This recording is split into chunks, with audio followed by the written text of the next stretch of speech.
Hello, and welcome back to Earhorn. Today, we're looking at some of the top stories from the subreddit r/maliciouscompliance. If you enjoy this video, please like and subscribe for more every day. Let's get into the stories. Not allowing me to drain my catheter bag? Enjoy the orange juice. So a bit of backstory. I was born with a medical condition that required a penis reconstruction at 3 and had to start catheterizing at 21 to prevent scar tissue from closing up my urethra. This was back in 2009 when I had my last major penis surgery. The idea was that the surgery would be done, I would be sent home for a month with an indwelling Foley catheter to allow the penis to heal. Once it was taken out, I would start catheterizing. Okay, on to the story. A week had gone by since I had left the hospital and was able to walk around fairly well. Thanks, surgical team. I worked a fast food joint back then and was fed up with lying around all day at home. My manager at the time was cool and allowed me to work in the drive-thru booth taking orders. All I asked was to sit on a chair since standing with a catheter for hours on end is painful, to wear tracksuit pants as the work pants they gave me were too tight around the catheter, pain, and allow me to bring in a water bottle so I could drink without having to walk to the front counter when I needed a drink. All was good for about a week. The problem started when a staff member complained that I kept ducking out every 30 minutes to go to the toilet. Now it's true I did, because catheters fill up and require emptying, but thankfully, the booth and the toilet were very close to each other, so the time it took for me to leave the booth, drain the bag into the toilet, then come back took about 15 seconds. The staff member held me up one day and chewed me out for being effing useless. I told him he was getting pissed at me taking 15 seconds to drain a bag, but found it fine to waste 5 minutes trying to tear me a new one. In that time, I wasn't taking orders and he wasn't grilling burgers. The manager who allowed me to work also had gone on maternity leave, and the manager who replaced her was useless. The manager sides with the a-hole staff member and ordered me along the lines of either bring a container with you to piss in or don't come to work. We're not paying you to go to the toilet every 30 minutes. For those of you who have had catheters, you'd know what comes out of those. It's not just urine, it's blood and pus too. It needs to be drained. So from that day onward, until the catheter came out, every shift I took a large drinks cup, probably a medium in American fast food cup sizes, and drained the bag into that. I left the cup in the drive-thru while I was working and emptied the cup into the toilet at the end of my shift. However, like I said, catheter urine comes with all sorts of nasty stuff in it, so what could have been drained and flushed down the toilet is now sitting in a cup, in a booth, for hours, and it was hot inside. Now, just on face value, it looked like I had a cup of orange juice, but to the trained nose, it smelled like it was juice squeezed from the oranges picked from Satan's orchard. The booth smelled like warm, fermenting urine, blood, and pus, which customers complained about. The back area of the kitchen then began to reek of it. It got into the air vents, it stuck to people's clothes. The staff member who started it all worked in the kitchen, so imagine working in an environment already piping hot, only for the smell to merge with the heat and then hit you. Eventually, the useless manager scrounged up enough brain cells to realize that his solution created a catastrophe, and he allowed me to go back to draining the bag into the toilet as required. Oh, and in case you were wondering how I put up with the smell, that's easy to explain. I was born with congenital anosmia, meaning I was born without a sense of smell. Edit. In case you were wondering about my hand sanitation, I'd handled plenty of these catheters prior, so I made sure I carried both hand sanitizer and kept the valve dry and clean. The moral of that story is, make sure you smell your orange juice you order from fast food restaurants before you drink it. Our next story is called Customer Wanted to Speak to the Manager and the Owner. For context, my family, my aunt started it but my parents were the ones who invested the capital, owns a brunch restaurant, a fancy and a bit overpriced kind of brunch place. This place is open from 9 a.m. to 3 p.m. as a brunch place and opens from 7 p.m. to 2 a.m. again as a pub. I needed additional income because I wanted to buy another laptop. She's short on staff, so she hired me. And since I'm her niece and she knows I am capable of it, she assigned me as the manager. 2 weeks into the job, a waitress had gone down with the flu and told us she won't be working for that day.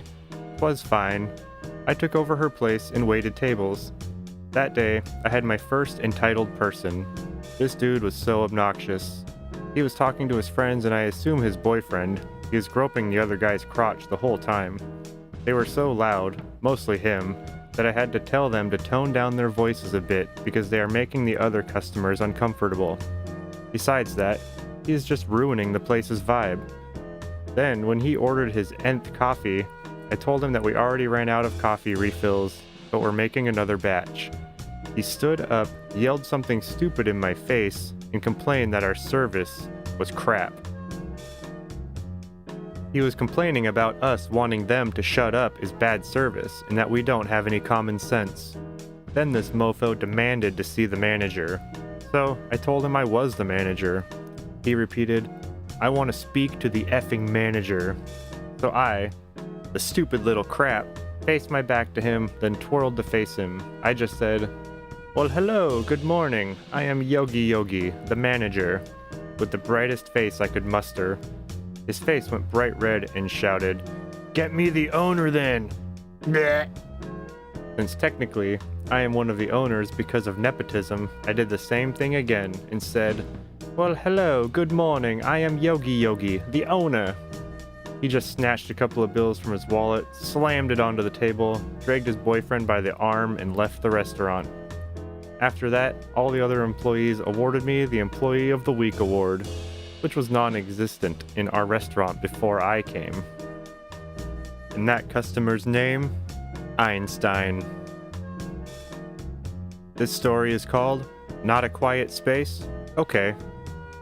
I was sitting in a computer lab, doing a timed exam. There were two girls on a computer in front of me, talking and being loud.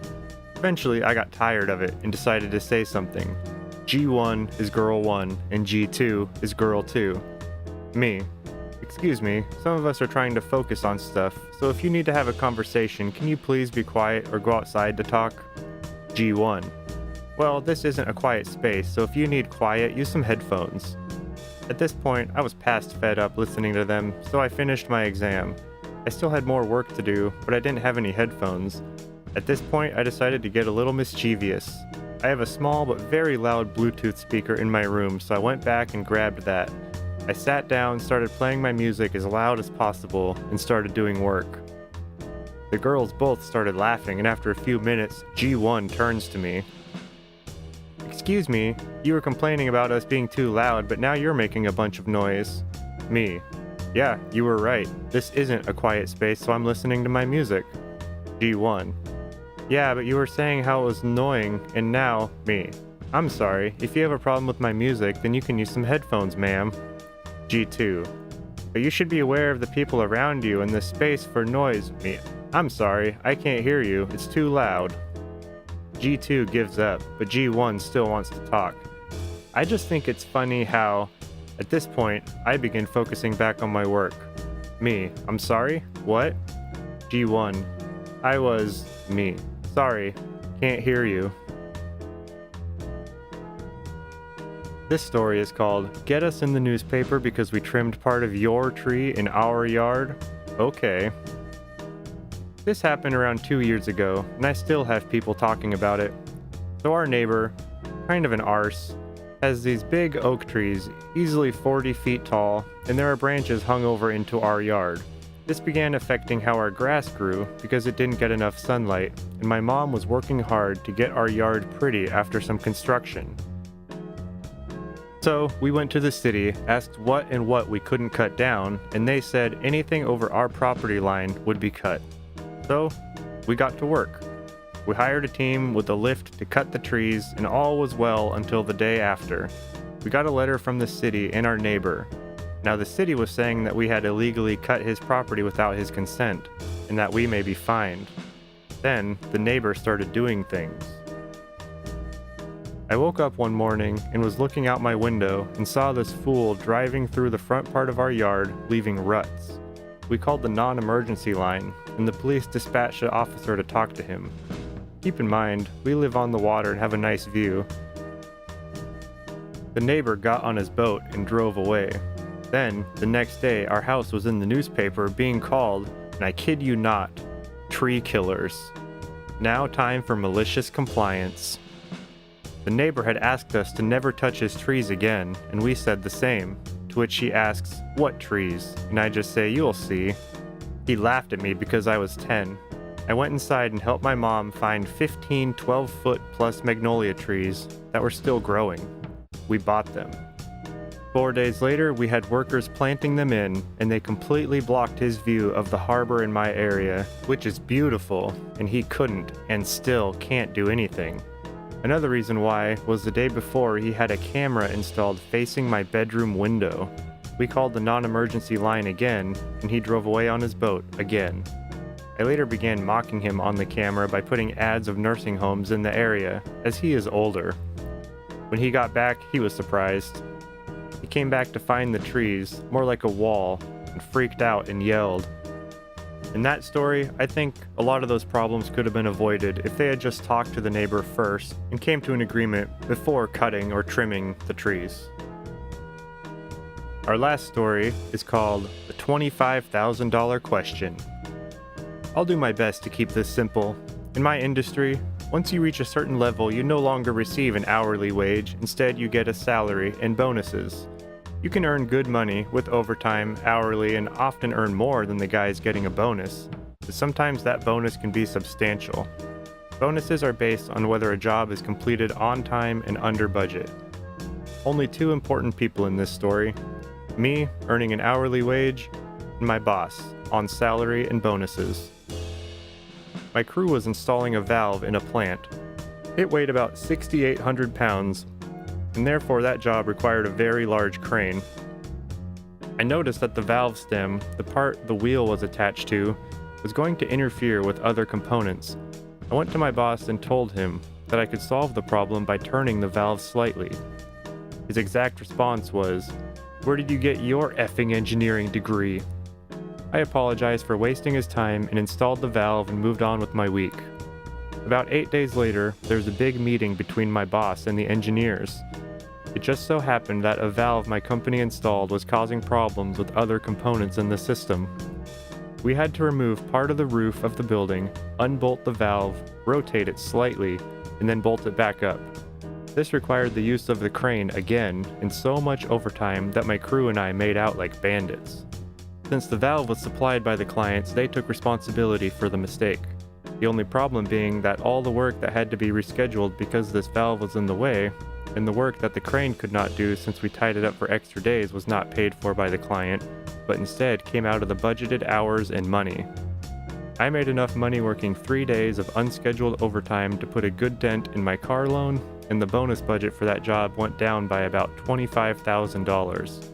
The other bosses on that job were not happy with my boss. P.S. I still do not have an engineering degree. So how about you? Do you have any good malicious compliance stories of your own? Let us know in the comments below. Don't forget to like and subscribe to get a new video every day. Thanks for watching. See you next time.